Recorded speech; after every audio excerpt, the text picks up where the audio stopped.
Never give in. Never give in. Never, never, never, never. You and I have the courage to say to our enemies, there is a price we will not pay. There is a point beyond which they must not advance. Socialists don't like ordinary people choosing, for they might not choose socialism. We cannot afford to be so politically correct anymore. Conservative One. With George Christensen. G'day, I'm George Christensen, host of Conservative One, the podcast defending traditions and freedom. And I'm joined by a very special guest today. He was the Lord Mayor of Brisbane for about 7 years, elected Lord Mayor, re-elected Lord Mayor, and then propelled into state parliament in the most extraordinary fashion. He had a landslide election win and became Premier of Queensland.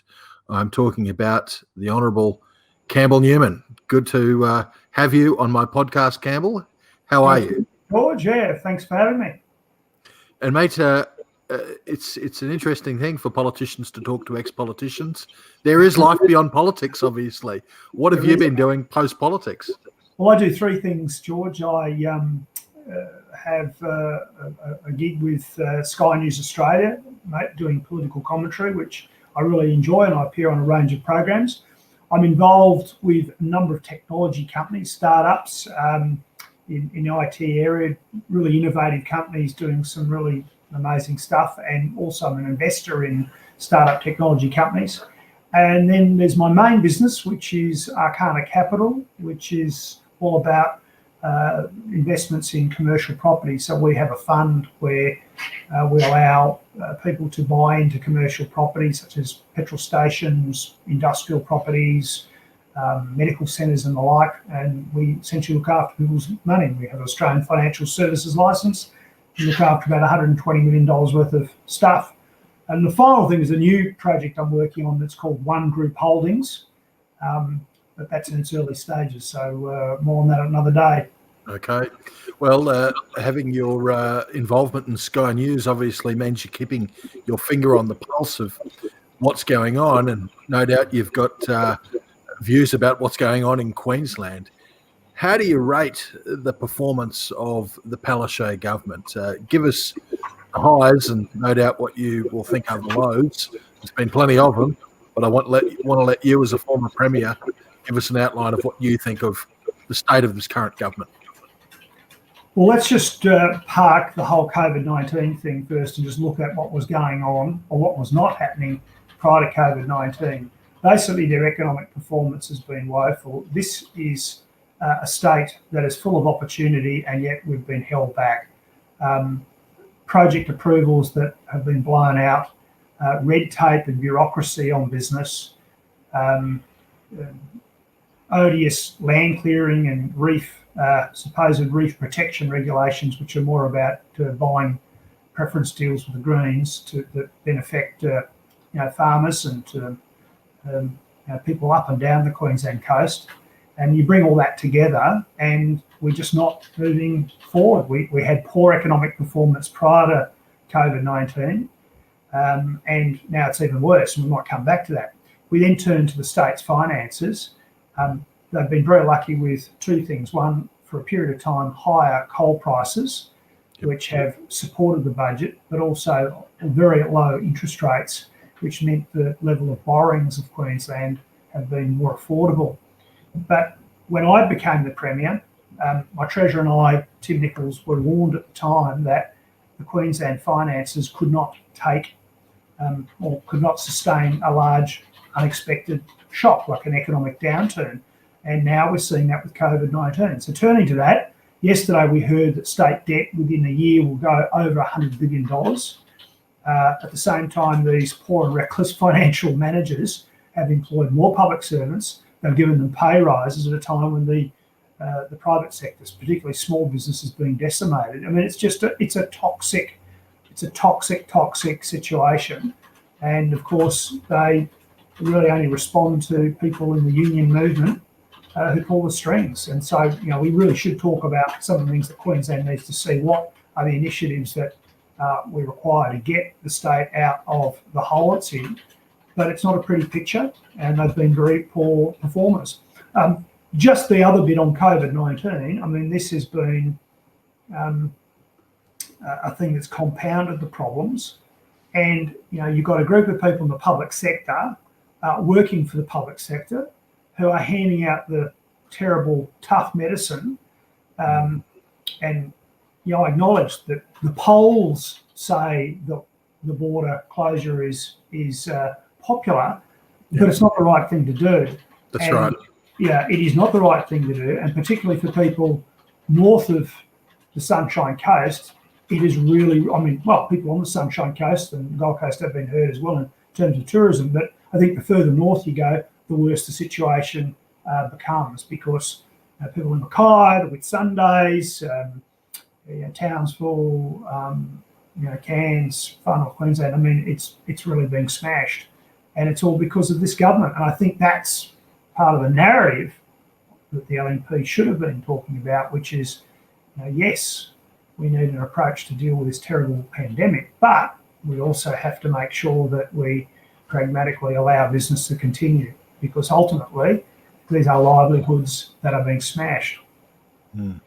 Well, you raised the issue of the finances of the state government being propped up by coal, and yet this is one of the industries that the state government has sought to attack over and over again. I mean, we've got the example that was drawn out over a long period of time about the Adani Carmichael coal project, and we all know that was approved basically after Labor got an absolute bollocking at the federal election, at the last election. But now it's drawing out again with the New Acland mine. I'm wondering if you got any commentary on how the state government seems to be not just nobbling any sort of productive industry. You mentioned farming. Certainly they go after fisheries, and they definitely go after coal. So why do they pursue this sort of anti-industry agenda?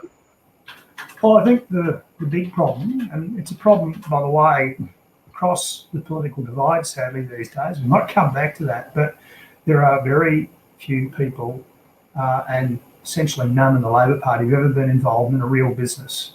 When you have been a political staffer, a union representative or leader, and then gone into politics, you have absolutely no idea where a dollar comes from, how it's created, the blood, sweat and tears of anybody in business. Because of that, their mindset is that, well, the money's just there. The money comes. I mean, there's always someone to pay for these things. So they don't have a sense of urgency. And, we need a sense of urgency right now to get behind good projects that will get the state going. There's also the issue of ideology, where it is a very left-wing government. You've got people like former Deputy Premier Jackie Trad, who is an absolute left-winger, no doubt about it, and he's anti-coal, and now tries to pretend otherwise. But this is the person that said that coal industry workers were going to have to retrain. She'd like us to forget that, but that's what was said, that's what was meant. It's just the most perverse irony that someone who's the state treasurer would think that about the vital export industry that actually allows us to run police services across the state, look after people in our hospitals and educate our kids in the schools. Absolutely. Now, you mentioned those sort of non-elected bureaucrats that may be pulling a fair few strings at the moment in regards to the Wuhan coronavirus, the China flu, as other people call it. But the chief medical officer here in Queensland, she's been paraded out quite a few times by Premier Palaszczuk. I noted that she had a big missive in the Sunday Mail a couple of weeks back, where she said something akin to that life is never going to be the same again. And I got quite offended by that. I mean, of course, life is going to be the same.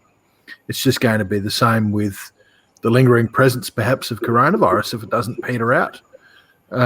So we're seeing these extraordinary measures and a sort of a view foisted on people that everything's going to change. And everything has changed writ large down in Victoria. What do you think about this situation down there? It's just, I can't believe what we're seeing in Victoria. As a former Premier, how do you feel about what's going on down there? Well, why don't I just quickly deal with, firstly, Dr. Young and the state handling of the pandemic and they'll move to Victoria. Well, look, I actually don't think they've done it. I don't think they've done a good job. And I think there are so many mistakes, logical inconsistencies, bad calls. They should be called out on a lot more. Dr. Young has been, in one media article, told us that she'd been preparing for a pandemic since the mid-2000s. Well, I would then question why we didn't have all the PPE we needed at the very beginning of April. It should all have been there. And yet we were then told through back channels that elective surgery had to shut down hospitals because they didn't have enough. Mm-hmm. They then shut down private hospitals for elective surgery. And by the way, many people were in great pain or discomfort for what was deemed to be elective surgery. But those hospitals were closed because we're going to have all these people. And people then had real diseases, real problems, real health issues, couldn't be treated. And guess what? They sent all the nursing staff away, George, and they were all on JobKeeper. And you had empty operating theatres and empty hospitals. Great planning. This is the Chief Health Officer who wouldn't allow a 4-plane flyover on Anzac Day, but waved through a funeral in your city of Mackay with hundreds of people. This is the Chief Health Officer who has also waved through a Black Lives Matter protest in Brisbane, basically saying it was okay.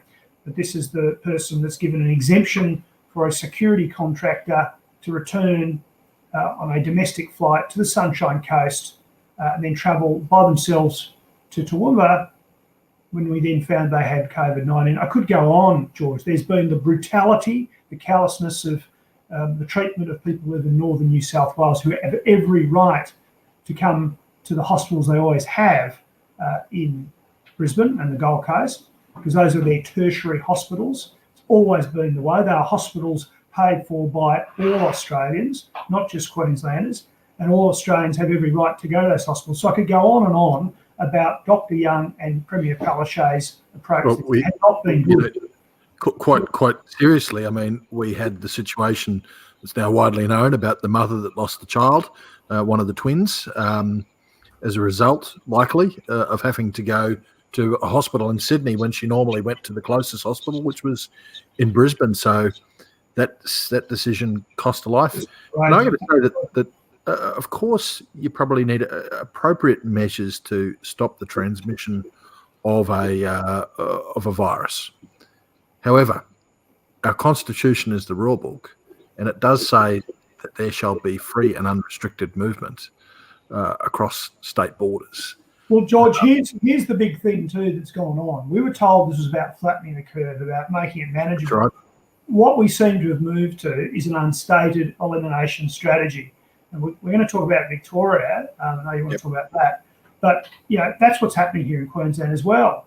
I mean, it's interesting to note in the last 2 days, even the ABC, who've been cheerleaders for many of these measures, even the ABC on, I think it was Sunday night, were running a story suggesting that we're going to have to live with COVID-19 until such time as there is effective vaccine. And of course, there may not be one that's fully effective. That's right. So we're going to have to live with it. So we cannot adopt a strategy that is about elimination. I mean, I think Berejiklian, of all the state and territories administrations, is doing the best. I think it's quite pragmatic.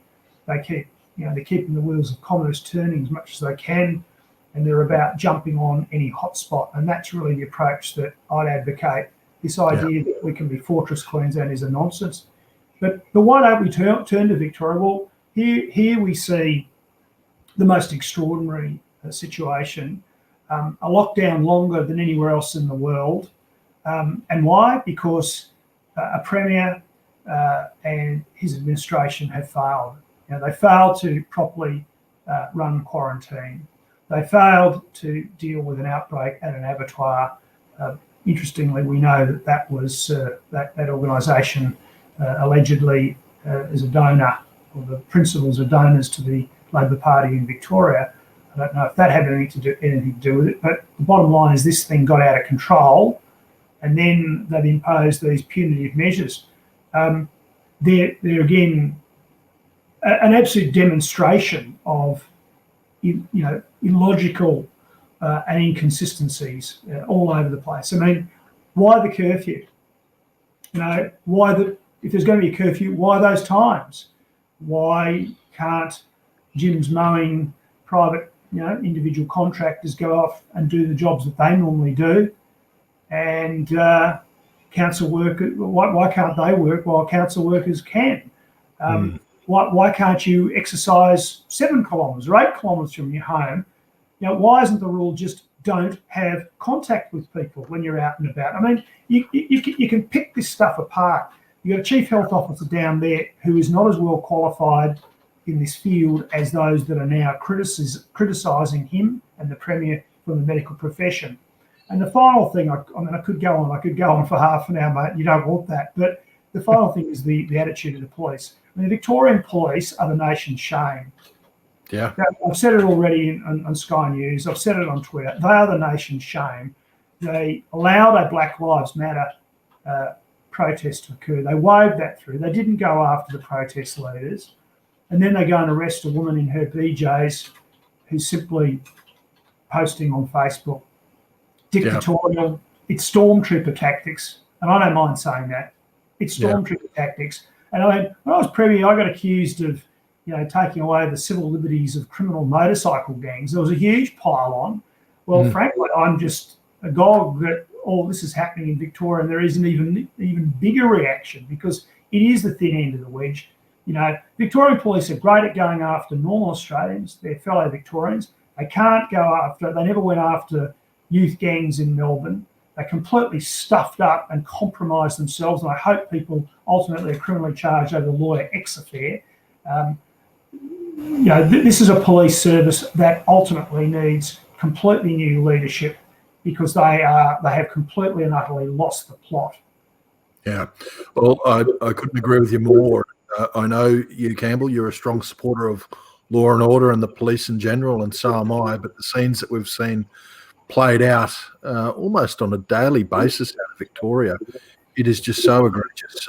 It is a breach of freedom and liberty that's happening in my own country of the likes I would never thought I would have seen. And you're right to juxtapose those scenes of tens of thousands of people turning up in the streets of Melbourne for a BLM protest, and the police basically shrugging their shoulders, and yet storming into the home of a mother and arresting her, handcuffing her. George, it just shows that they are totally and utterly political. Yeah. They have been politicised, and I think it's the Assistant Commissioner Cornelius had shown that, where he was asked to explain why they didn't go after the Black Lives Matter protest leaders, and he said, well, because they were urging people to social distance, follow the regulations. Well, I thought there was no protest, but it was then pointed out that the lady who they arrested in her PJs had essentially followed the same sort of approach, but she wasn't an approved protest. She wasn't a politically correct protest. So look, I want to make it very clear, by the way, before we leave the subject, that my ire is directed at the high command of the Victorian Police. I'm sure many hard-working men and women in the service in Victoria are appalled and really quite angry about what they're being asked to do. And they've got to follow orders and directions. But one thing I would urge them to do, if any of them watch this, is actually make their feelings known to their superiors. They don't have to enjoy what they're doing. They can make their feelings known through the chain of command. They can say, I think this is terrible, this is odious. I'm going to go and do it because you told me to do it, but it's wrong. That's what they should do. And I'd urge that sort of internal, stated dissent, but loyal adherence to the law and their directions, the directions they're given. I would agree with that, and I would bet my bottom dollar there's many fine police officers in Victoria that are actually doing that, and I would encourage more of them to do it.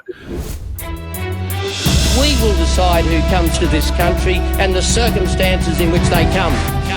We'll preserve for our children this, the last best hope of man on earth, or we'll sentence them to take the last step into 1,000 years of darkness. You've been listening to the Conservative One podcast with George Christensen.